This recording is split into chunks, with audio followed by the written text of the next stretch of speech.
সবাইকে সালাম এবং শুভেচ্ছা। আমি ডক্টর জাকিয়া মাহফুজা জাকারিয়া, আপনাদের ত্বক বিশেষজ্ঞ। আজ দীর্ঘ 40 বছরেরও বেশি ধরে ডার্মাটোলজির উপর প্র্যাকটিস করছি এবং এই ত্বক রোগের চিকিৎসার ক্রমবিবর্তন আমি প্রত্যক্ষ করেছি নানাভাবে। এমন অনেক অসুখ আগে ছিল, চর্মরোগ আগে ছিল, যেগুলোর চিকিৎসা আমরা সঠিকভাবে দিতে পারতাম না, এটাকে পুরোপুরি নিরাময় করতে পারতাম না, কিন্তু এখন পারি।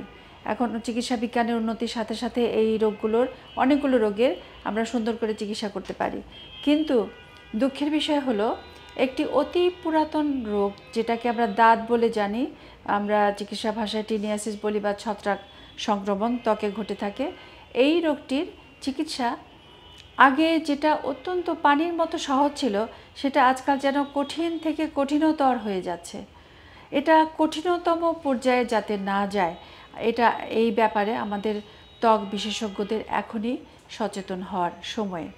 এবং এই বিষয়ে সচেতন হতে হলে এই চিকিৎসাটাকে কঠিনতর থেকে কঠিনতম পর্যায়ে না যেতে দেওয়ার পেছনে আমাদের কিছু ভূমিকা আছে, উল্লেখযোগ্য ভূমিকা আছে।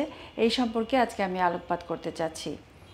তো এই রোগটি কেন এরকম হলো, এই চিকিৎসাটা কেন এই পর্যায়ে এলো, যে আমরা যে রোগটি আগে 7 দিনেই নিরাময় করে দিতে পারতাম, শতকরা 99.99% ক্ষেত্রেই, যেখানে রোগীরা 7 দিনেই নিরাময় হয়ে যেত, এখন সেটা 7 দিন কেন, 7 সপ্তাহ কিংবা 7 মাসেও নিরাময় হতে দেখা যায় না। কিন্তু কিভাবে, কিসের জন্য? এটিকে এর কারণগুলোকে এবং কারণ থেকে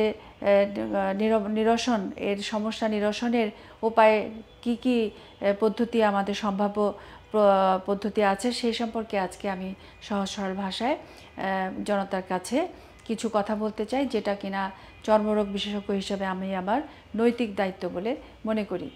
আচ্ছা, এখন আমরা জানি যে, অনেকে জানি, ছত্রাকটা হচ্ছে দাঁত, যেটা বলছি আমরা, এটা ত্বকে নানান জায়গায় হয়, যেখানে শরীরের ভাঁজগুলি, বগলে, কুচকিতে, মহিলাদের স্তনের নিচে, পেছনের 2 বাটকের মাঝখানে, এই সমস্ত বডি ফোল্ডসগুলোতে বেশি দেখা যায়। চক্রাকারে কতগুলো লিশন হয়, সেখানে মাঝখানটা অনেকটা ক্লিয়ার থাকে এবং চারপাশে বর্ডারের মতো গুটি গুটি হয়ে থাকে, বেশ চুলকানি থাকে।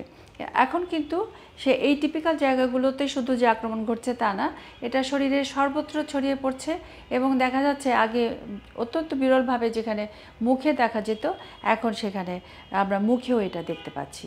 অনেক সময় সারা শরীরেই প্রায় এটা এই এক্সটেন্সিভ টিনিয়াসিস নিয়ে রোগী আমাদের কাছে আসছেন এবং দিনের পর দিন রোগী ডাক্তারের দ্বারে ঘুরছেন, কিন্তু এটা সমূলে নিরাময় হচ্ছে না। তাহলে বেশ কয়েকটি ফ্যাক্টর আছে। প্রথমেই আসে রোগীর অসচেতনতা। রোগী এই রোগ সম্পর্কে সচেতন নন, কেননা টিনিয়াসিস বা ছত্রাক রোগে এই গোল গোল চক্কর ছাড়াও প্রধান যেটা উপসর্গ, সেটা হচ্ছে চুলকানি। চুলকানি হলেই আমাদের দেশের মানুষরা ভাবেন এটা অ্যালার্জি। যে রোগ কারণেই হোক, 2000 রকমের চর্মরোগ আছে, সব অনেকে এই 2000 রোগের মধ্যে আমি বলবো না সবগুলোই, তবু শতকরা 80% ক্ষেত্রেই হয়তো এই চুলকানির উপসর্গ থাকে। এই চুলকানির উপসর্গ থাকলেই রোগী এটাকে অ্যালার্জি বলে মনে করে এবং অ্যালার্জি বলে ধারণা করার জন্য তারা নিকটস্থ কোনো ফার্মেসিতে যে বিজ্ঞ ঔষধ বিক্রেতাকে বলেন যে আমাকে অ্যালার্জি বা চুলকানির কোনো ওষুধ দেন, এবং সেই বিজ্ঞ ঔষধ বিক্রেতা কী করেন, তিনি একটা স্টেরয়েড সম্বলিত ওষুধ তাকে দিয়ে দেন। এই স্টেরয়েড সম্বলিত ওষুধ তিনি ব্যবহার করেন। এই স্টেরয়েডের একটা গুণ হলো কি, নাটকীয় গুণ হলো কি, প্রথম পর্যায়ে এটা ব্যবহারের সাথে সাথে বেশ সুন্দর উন্নতি দেখা যায়। 7 দিনের মধ্যে হয়তো দেখা যায় যে জিনিসটা একদম পুরোপুরি নির্মূল হয়ে গেছে, কিন্তু এরপরেই ঘটে আসল বিপত্তি। স্টেরয়েড কী করে?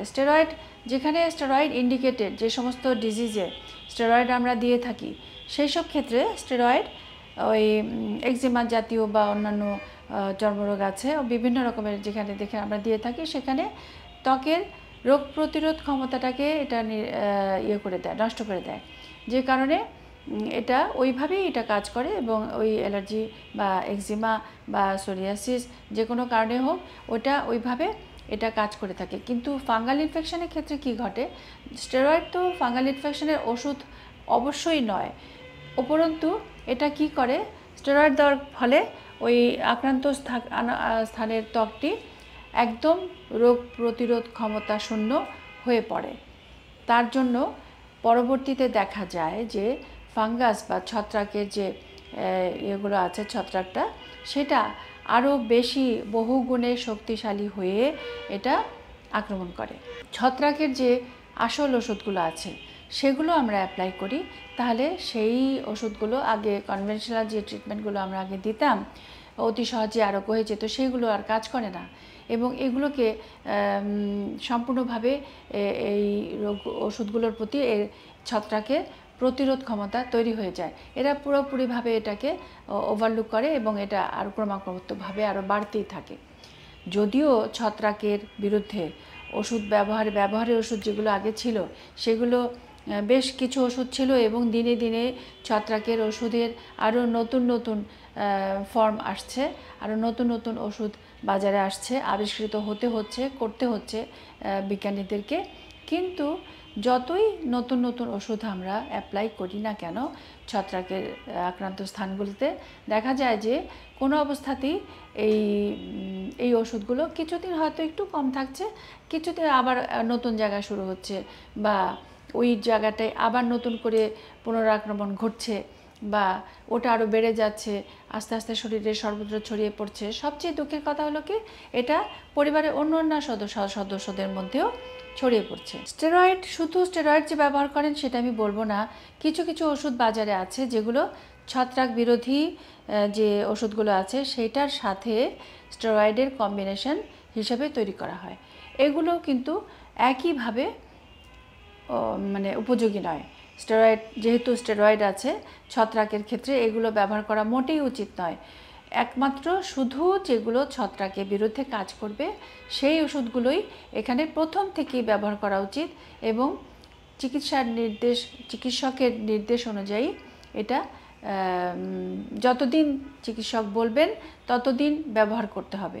এরকম হতে পারে যে চিকিৎসক প্রথম যে ওষুধটা দিলেন সেই ওষুধটাতে ঠিকমতো কাজ করলো না, পুরোপুরিভাবে নিরামল হলো না, কিন্তু তখন রোগীকে বিভ্রান্ত বা হতাশাগ্রস্ত হলে চলবে না, তাকে এসে বলতে হবে যে এই ওষুধটাতে আমার কাজ হচ্ছে না, হয়তো আমরা নতুন করে বদলিয়ে অন্য ওষুধ দিয়ে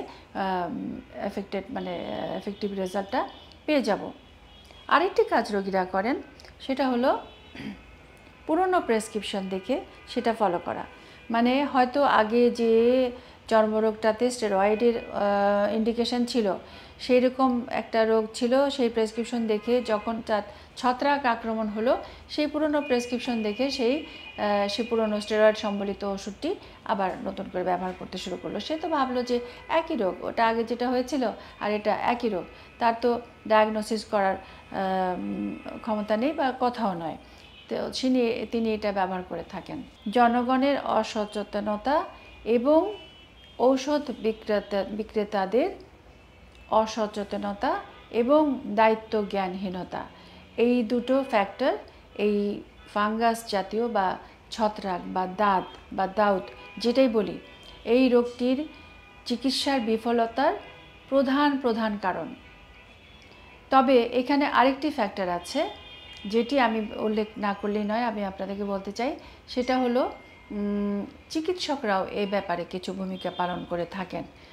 যারা চর্মরোগ বিশেষজ্ঞ নন তারা এই বিষয়টি সম্পর্কে অতটা অবহিত নন, হয়তো তারা ভাবেন যে সংযুক্ত হিসেবে ইন কম্বিনেশন যে ড্রাগগুলো আছে ছত্রাক এবং স্টেরয়েড, মৃদু স্টেরয়েড, হাইড্রোকর্টিসন কম্পোনেন্ট দুটো সম্বলিত যে মেডিসিনগুলো আছে সেগুলো দিলে হয়তো খুব ভালো কাজ হবে। তো এগুলো দীর্ঘদিন ধরে অনেকে ব্যবহার করার ফলে রোগটি বেড়ে যায়। তো অতএব আমাদেরকেও সচেতন হতে হবে যাতে আমরা কখনোই এই কম্বিনেশন ওষুধগুলো ব্যবহার না করি, শুধুমাত্র ছত্রাকের বিরোধী যে ওষুধগুলো আছে সেগুলোই ব্যবহার করি।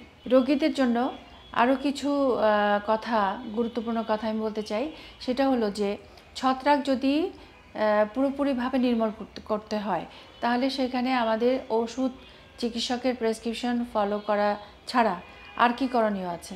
সেখানে আরও কতগুলো গুরুত্বপূর্ণ বিষয় আছে যেগুলো না মানলে যতই ওষুধ ব্যবহার করা যাক রোগটা কিন্তু সারবে না। সেটা কি? সেটা হলো যে রোগীকে ঘন ঘন বেশ কাপড় চোপড় পরিবর্তন করতে হবে। কোনো মতেই ঘামে ভেজা কাপড় বেশিক্ষণ পরে থাকা যাবে না এবং এই কাপড়টাকে অবিলম্বে ছেড়ে দিয়ে নতুন একটা কাপড় পরতে হবে। তার আগে শরীরটাকে, চামড়াটাকে, পুরো শরীরটাকে, বিশেষ করে যে সমস্ত জায়গায় ঘাম হয়, বগল টগল ইত্যাদি যে সমস্ত জায়গায় আগে বলা হলো যে ছত্রাকের সংক্রমণটা বেশি ঘটে থাকে, ওইসব জায়গায় ভালো করে শুকিয়ে নিতে হবে, মুছে নিতে হবে যাতে পানি বা ঘাম কিছু অবশিষ্ট না থাকে। পারলে গোসল করে নেওয়া সম্ভব এবং যদি গোসল করে তাহলে তাকে গোসলের পর অবশ্যই চামড়াটাকে ভালো করে শুকিয়ে নিতে হবে। তোয়ালে বা গামছা বা যা কিছু পরিষ্কার পাতলা কাপড় দিয়ে ভালো করে থরলি ড্রাই করে নিতে হবে।